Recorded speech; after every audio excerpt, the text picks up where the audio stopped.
Ladies and gentlemen, let's start with a bitter truth. No one ever truly betrays you. Shocking? Infuriating? Stay with me. Because by the end of this, you might never see betrayal the same way again. You see, we think of betrayal as this malicious act. Someone we trusted turns against us, deceives us, walks away. And it hurts, doesn't it? It shakes our world. But have you ever asked yourself, why does betrayal exist at all? It exists because of a fundamental misunderstanding, the belief that people are fixed, that relationships are contracts bound by time, that loyalty is something eternal. But in reality, everything is always changing. People don't betray you, they follow their nature. And their nature, it's just like yours, driven by desires, survival, self-interest. You've done it too, haven't you? Maybe you left a friendship when it no longer served you. Maybe you ended a relationship when you outgrew it. Did you call it betrayal when you did it? No, you called it growth. So why is it different when it happens to you? The pain of betrayal isn't about what they did. It's about the illusion that they wouldn't do it. That illusion is what's hurting you, the expectation, the belief that they should be different. But what if, instead of resenting it, what if you could accept it as part of the natural flow of life? Because once you do, you're free. And if you want to be free from betrayal, not just today, but forever, keep watching. Because what I'll tell you next will change everything. The illusion of loyalty is one of the most deceptive traps we fall into. We carry this deep-seated belief that loyalty is an unshakable bond, a contract sealed in the quiet moments of trust. We think that when someone declares their loyalty, it is a lifelong commitment, a promise carved into the very fabric of their being. But is it? Or is loyalty something far more fragile, far more conditional than we dare admit? We want to believe that people stay true to us because of love, respect, or shared history. But beneath those romanticized notions lies a reality that is both unsettling and liberating. Loyalty is not a permanent state. It is a temporary alignment of interest. Consider the relationships you have had, the friendships that felt unbreakable, the partnerships that seemed eternal. They flourished in a space where needs aligned, where mutual benefits flowed seamlessly.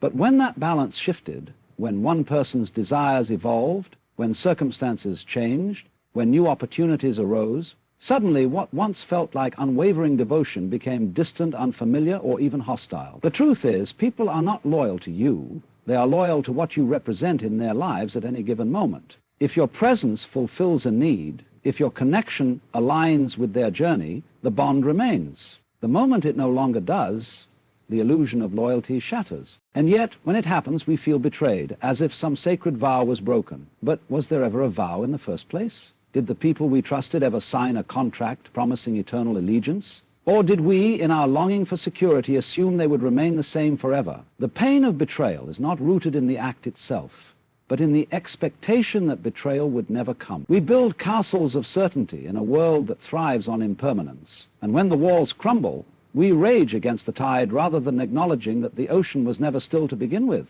If you reflect deeply, you will see that you too have played this game. Have you never outgrown a friendship? Have you never walked away from someone who once meant the world to you? Did you feel like a traitor?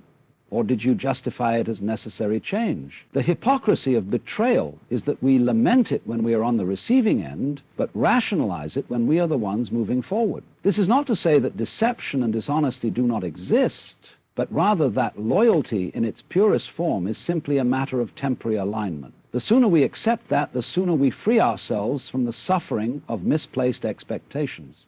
The illusion of loyalty is comforting, but it is just that, an illusion. The moment we stop demanding permanence from what is naturally transient, we step into a space of understanding, and in that space, betrayal loses its power over us. The dance of self-interest is the invisible rhythm that guides every human interaction, yet we rarely acknowledge its presence. We like to believe that people act out of love, loyalty, or moral obligation, but at the core of every decision lies something far more fundamental: self-interest. Every choice we make, every promise we keep, every betrayal we commit or suffer is dictated by an internal compass that prioritizes what serves us in any given moment. We might dress it up as duty or devotion, but beneath the layers of justification, every action stems from a simple question: what do I gain from this?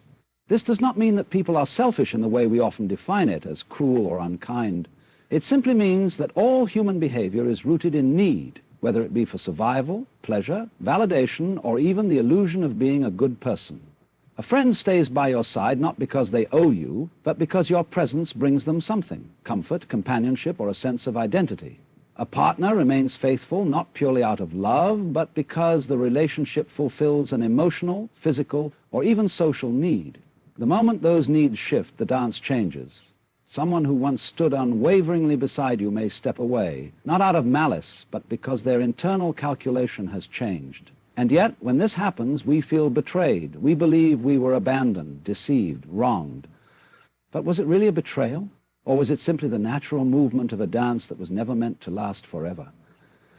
The idea that people owe us constancy is a fiction we tell ourselves to feel safe. The reality is no one exists purely for our benefit. They are dancing to their own rhythm just as we are dancing to ours, and when two rhythms align, there is harmony. When they diverge, there is distance. It is not personal, it is simply the nature of being. What makes this difficult to accept is that we see ourselves as the exception. We like to believe that we are different, that our kindness is selfless, that our loyalty is unconditional. But is it really? Have you never left a situation that no longer served you? Have you never changed your mind when a better opportunity presented itself? Have you never acted in a way that benefited you, even if it disappointed someone else? The hypocrisy of human nature is that we justify our own self-interest, but condemn it in others.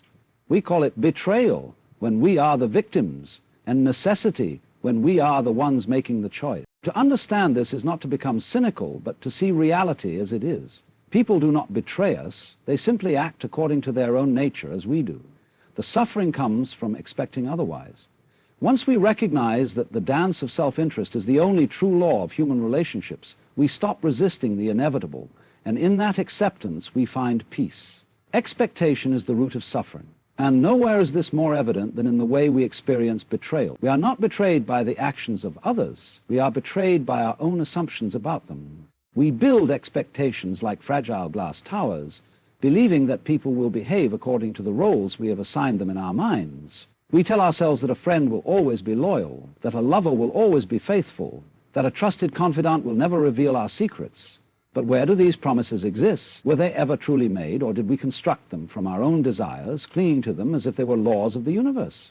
The painful reality is that no one is obligated to be the person we expect them to be. People do not exist to fulfill our vision of who they should be.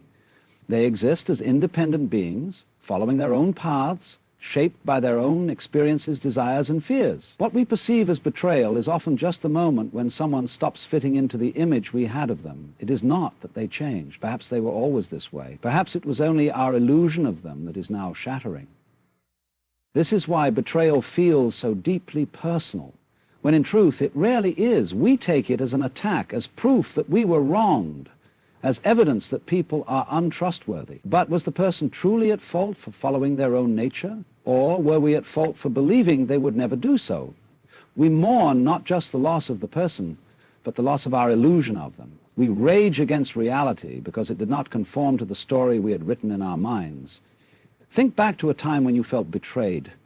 What hurt more, the act itself, or the shock that it happened at all? The realization that someone you trusted was capable of something you never imagined? The pain of betrayal is often less about what was done and more about what it revealed. That our expectations were built on unstable ground. We assumed permanence in a world that is always changing. We demanded certainty from people who, like us, are constantly evolving. But what if we let go of expectation? What if we stopped assuming that people will always be what we want them to be? What if, instead of demanding guarantees, we embrace the reality that relationships are fluid, that trust is a choice we make with full knowledge that it may one day be broken? This is not to say we should never trust, but rather that we should trust with awareness, knowing that nothing is fixed. The moment we accept that expectation is the true source of betrayal, we no longer cling to illusion. And when we no longer cling, we can finally experience life and the people in it as they truly are. Change is the only constant in life, yet we resist it with everything we have. We cling to people, to relationships, to the belief that the bonds we form will remain unshaken by time. But just as the seasons shift, just as rivers carve new paths through ancient landscapes, people too are in a state of perpetual transformation. The nature of change is indifferent to our attachments. It does not ask for our permission before rewriting the script of our lives. And so when betrayal strikes, It often comes not from malice, but from the simple fact that someone has changed and we were not prepared for it.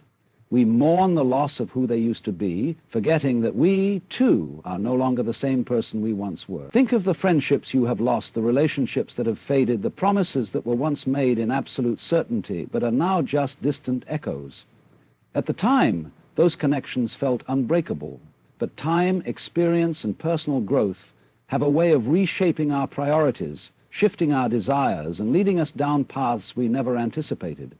What once felt essential may now feel burdensome. What once seemed eternal may now seem impossible. This is the nature of change. It does not ask whether we are ready for it. It simply arrives. And yet, we feel betrayed when others change, as if they have committed some unforgivable sin by evolving. We say they turned their back on us, that they became someone else. But is this really betrayal? Or is it simply life unfolding as it always has? We do not blame the tree for shedding its leaves in autumn. We do not curse the ocean for shifting its tides. And when a person who once loved us no longer does, when a friend who once confided in us drifts away, we take it as a personal attack.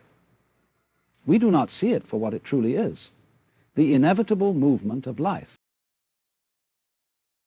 Perhaps the real pain is not in the change itself, but in our unwillingness to accept it. We create narratives where people are supposed to remain frozen in time, always as we first knew them. But no one is static. Every conversation, every hardship, every new experience shapes us. And sometimes that shaping leads people away from us, not because they intended to hurt us, but because their journey has taken them in a direction that no longer aligns with ours. If we truly understand the nature of change, betrayal loses its sting. We stop asking, why did they do this to me? And instead ask, how have they changed? How have I changed? And in that shift of perspective, we begin to see that what feels like a loss is simply the movement of life, clearing space for something new.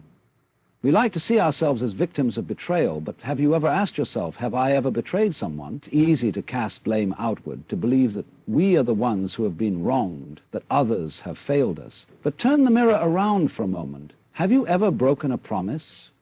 Have you ever abandoned someone who needed you? Have you ever done what was best for you, even when it hurt someone else? We are all the betrayer at some point, yet when we do it, we justify it, we tell ourselves it was necessary, we say, I had no choice, or they wouldn't understand. We call it growth, self-preservation, or even destiny. But when it happens to us, we call it a crime. We label the other person as disloyal, ungrateful, deceptive. Why is it that when we change, it's natural, but when others do, it's betrayal? The truth is, betrayal is not an act, it's a perspective.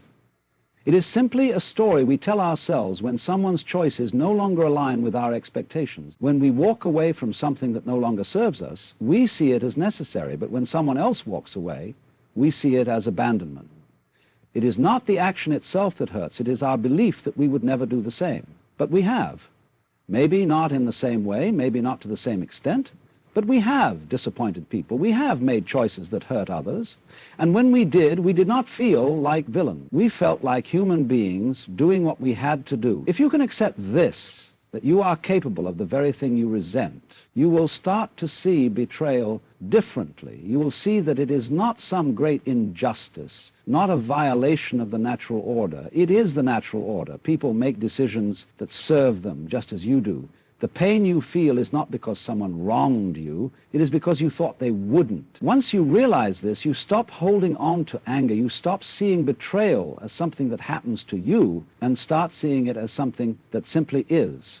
People will leave, promises will be broken, change will happen, and sometimes you will be the one causing it. That doesn't make you cruel, it makes you human. And if you can forgive yourself for the betrayals you have committed, you will find it easier to forgive others. The moment you understand betrayal, you are free from it, not because betrayal no longer exists, but because it no longer controls you. The pain of betrayal is not in the act itself. It is in the way we resist it, the way we refuse to accept that people will always act according to their nature. We demand loyalty in a world that is constantly shifting. We expect permanence in a reality where nothing stays the same. But once you see betrayal for what it truly is, a simple realignment of interests, a divergence of paths, you stop fighting it, you stop taking it personally, and in that moment you are no longer a prisoner to it. Think about it. How many times has betrayal held you hostage, How many hours, days, or even years have you spent replaying the moment someone let you down, feeling the sting of their actions over and over again? The pain lingers not because of what they did, but because of your refusal to accept that they were always capable of doing it. You suffer because you are clinging to a version of them that no longer exists, or perhaps never existed in the first place. But the moment you stop resisting, the moment you allow reality to be what it is, betrayal loses its power over you. This does not mean you condone dishonesty or disloyalty. It simply means you no longer let it consume you. You recognize that betrayal is not some rare catastrophic event. It is part of the human experience. It is woven into the nature of relationships, of change, of growth. And once you accept this, you no longer fear it. You no longer let it define you. You no longer waste your energy wishing things had been different, because the truth is they could never have been any other way. And so instead of asking, why did they betray me? Ask yourself, why did I expect them not to? Instead of dwelling on what you lost, focus on what you gained. A deeper understanding of people, of life, of yourself. Because once you truly grasp this, betrayal no longer feels like an attack. It feels like freedom. It frees you from illusion, from false expectations, from the pain of holding on to something that was never meant to last. And in that freedom, you find something far greater than revenge, far greater than resentment. Betrayal is not an exception in life, it is a certainty. People change, priorities shift, and what once felt unbreakable can dissolve in an instant. But the suffering that comes from betrayal is not caused by the act itself. It is caused by our refusal to accept reality as it is. We expect permanence in a world that offers none. We believe in unshakable loyalty when in truth every relationship exists in a state of flux. But once you see through this illusion, betrayal loses its grip on you. You no longer waste time resenting those who left, nor do you burden yourself with the weight of expectations that were never promised.